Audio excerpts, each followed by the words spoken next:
Okay, so we talked about doing a comparison of 146s. So I'm going to do that. I've got a bunch of different pens, but I'm going to focus specifically on 146s, three different generations, what the differences between these three pens are, and in specific, why I'm going to be getting rid of one of these pens. Okay, David, especially for you, even though I was supposed to change out the table last week, I ended up having to go out of town. I went to New York City for something personal and just didn't have time. So I didn't change the table out, but I do have the yellow Crocs on because, of course, I'm inside the house, but I've got outside the house yellow Crocs too. All right, that being said, what are we going to hit? We're going to hit the three different 146s. Let's slide that down so that you can just get a nice overview. We're going to hit the three different 146s. So we're going to hit, first off, the 80s version. So the 80s is going to be a monotone nib. It's flexi. It's got a gray window. Some people call it a blue ink window, but it's a solid window. And it's a medium nib, but it writes really nice. Then we've got the stainless steel solitaire, which I never anticipated being as enjoyable to hold. This is one of those ones I'm going to describe it thoroughly in the video, but as realistic as I could possibly be, the video and pictures does not encompass holding that pen. But that's going to have a two-tone nib. It's other people call that bicolor or two-tone. There is no flex to that bad boy whatsoever. It does have a striated ink window, which I do dig, but it has got zero flex to it at all. It is, however, a double broad, and that is fantastic. Initially inside of my head, that's exactly what I wanted. And now that I write with it, I could see why some people don't love it. Apparently what I really wanted was a stub, but I don't think Montblanc makes any factory stubs. Yeah, you can get one of those ground, but it's not what I'm looking to do. And then last but not least is going to be this 2020s version right here. It is a two-tone nib or bicolor, whichever one you like to call it. It is striated and it has a medium nib. We're going to talk about the feeds and some of the characteristics and the engineering of the feeds, and I'll put out what I know about them, and any feedback you've got. If somebody knows something different, just holler. I would love to hear it. So without further ado, let's go ahead and start with the bicolor two-tone nib. Okay, so that being said, we're going to grab that bad boy, and here she is. I do love the pen. This was my second Mont Blanc, but it is going to be sold. And it's going to be sold because I don't really care to have this much invested into ink pens and turn around and buy something I know that will turn this into a pen that I never ever use. So some of the features about the pen are going to be, for those that don't know, things like it's a piston filler. So you were to back this out, it's going to suck ink up into the actual barrel itself. And let's go ahead and do right off the bat and go into the zoom. So here's the nib. That nib is really pretty. There's no question about that. It is definitely a very, very pretty nib. It has plenty of flex. I'm going to talk about that ink feed. I'm going to talk about things like the channel down the center and some other features about it at the very, very end. But when I talk about having a gray window, I'm going to put some light behind this so that you can have an idea of what I mean when I talk about a single gray window. So forgive me, I'm going to try not blind anybody. There, okay, so you can see the light coming through this window. I'm spinning the pen right now in my hand. There's no stripes, it's just one solid little window right there. That's all there is to it. It's a grayish blue window. I call it gray. I've heard a lot of people say the blue window. For those that don't know much about these pens, I've got other videos that talk about how you can look at the pen to see whether or not it's a legit pen or not. some super simple, easy things.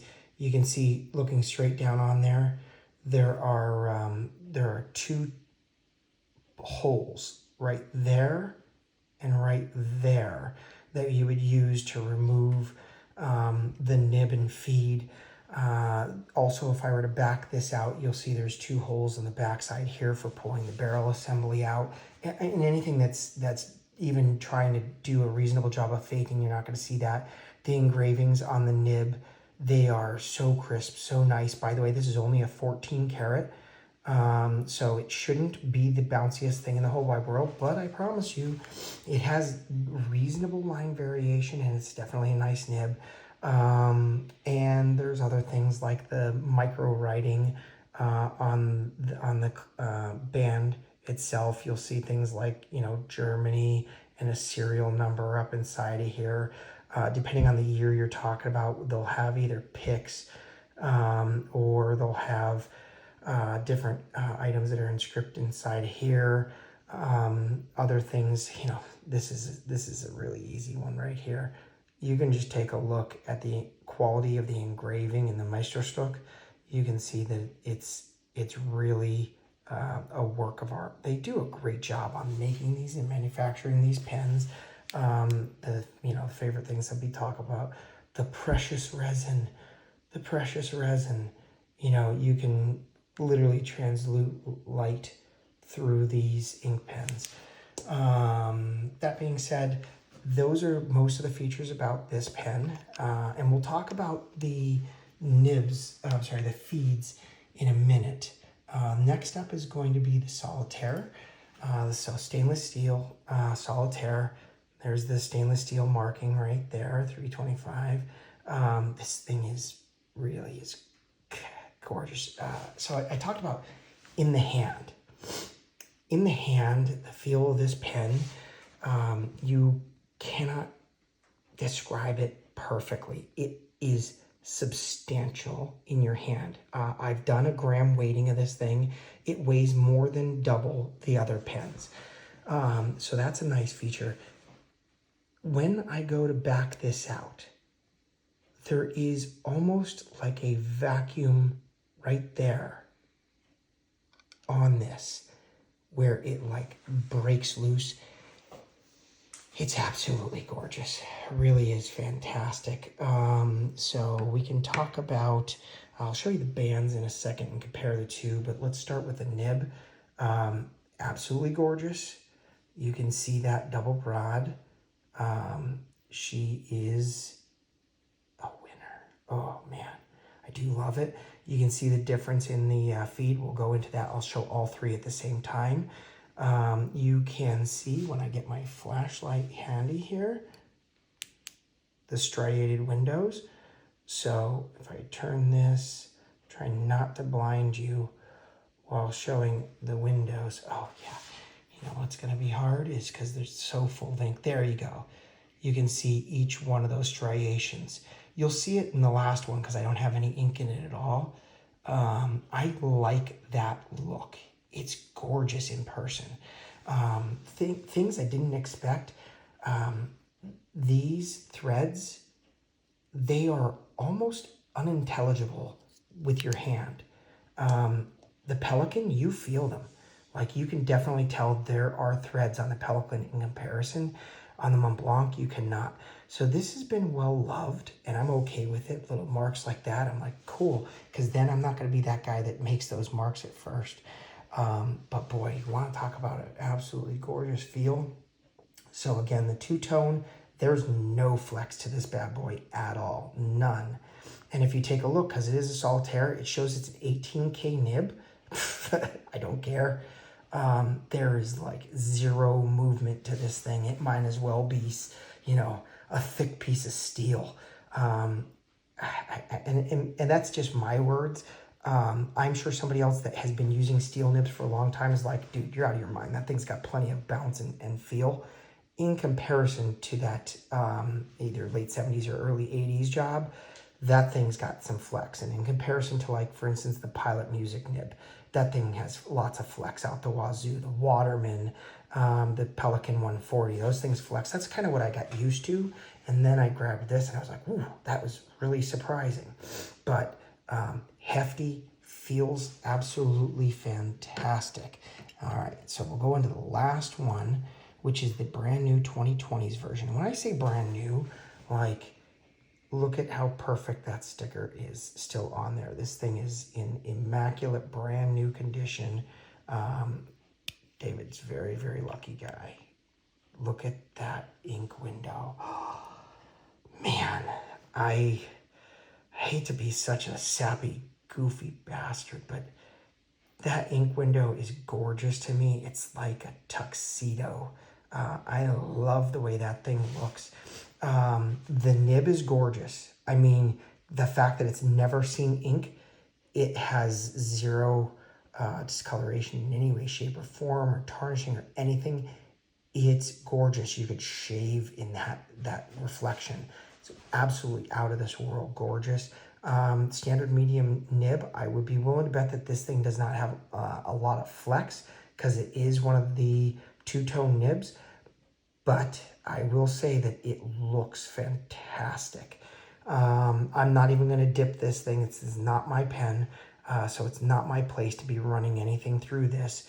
But in that ink window, the one thing I can do, which is pretty cool that you don't really get to see very often in life, is I'll go ahead and I'll move the piston.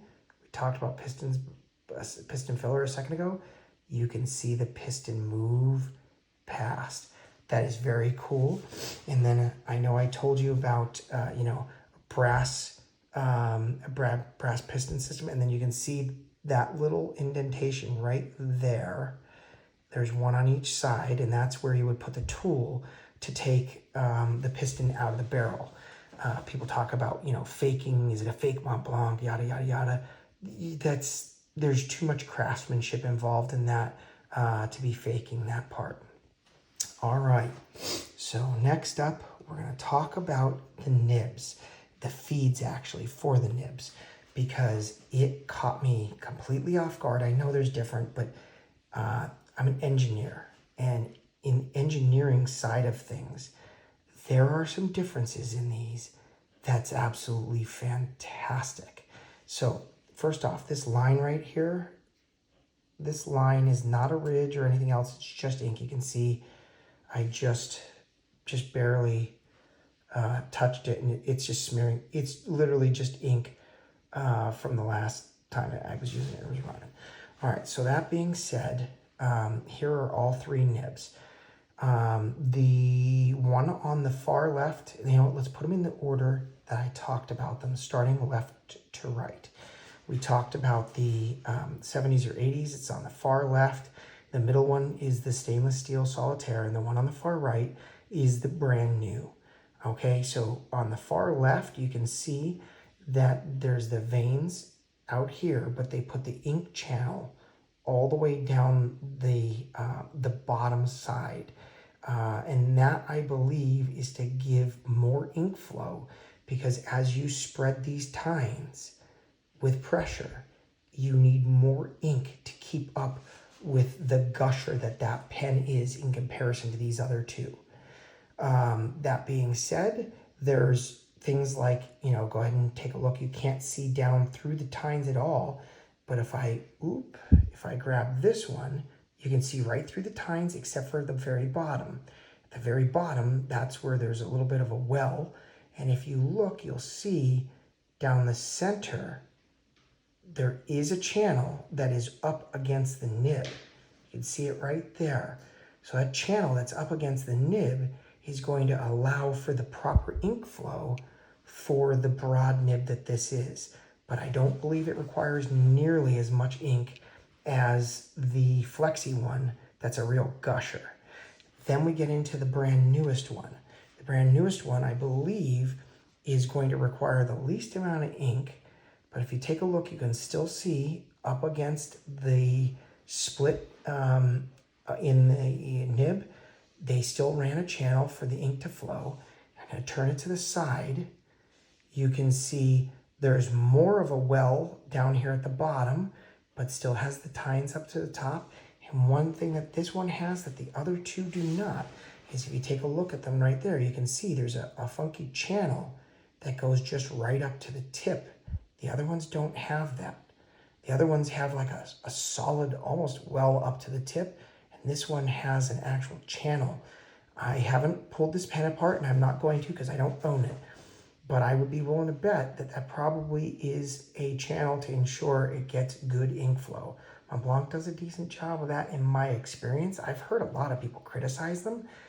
I've got a lot of Montblanc sitting here. And other than the one that's cut for a right-handed person and I am left-handed, I have zero issues with any of my pens. So maybe it's just dumb luck, but I've had issues with other pens, just not these Montblancs. So that's a solid 15-20 minute video talking extensively about the comparison between 3 of these 146s and the difference between the nibs, the feeds, the windows, the construction. All the pistons should basically be the same. And that's pretty much about it. I could talk about serial numbers, but to be honest with you, I don't think really anybody cares to talk about the difference and how they did serial numbers different between the years. But if you really want that, great. Throw a comment in and I will happily talk to you literally. I'll just do a quick 2 or 3 minute video. I'll talk just about serial numbers if that's what you want. That being said, I know I've talked about what I've got in the collection before. I've got a fairly reasonable amount of pens here right now. And if you have any of these pens that you want me to talk about next, I'm going to do a video on all of them, but slowly, if you have a pen you want me to talk about in specific next, or a feature, throw me a comment or send me some message on Reddit or whatever. I use the same name on Reddit as I do for these YouTube videos. But I've got a couple Pelicans. I've got a lot of different Montblanc. I've got some Pilots. I've got some Waterman. I've got some Cross and Lamy, etc., etc. You want to hear about one of those in specific, just let me know what you want to hear about. I'll talk about that. Yellow Crocs, out.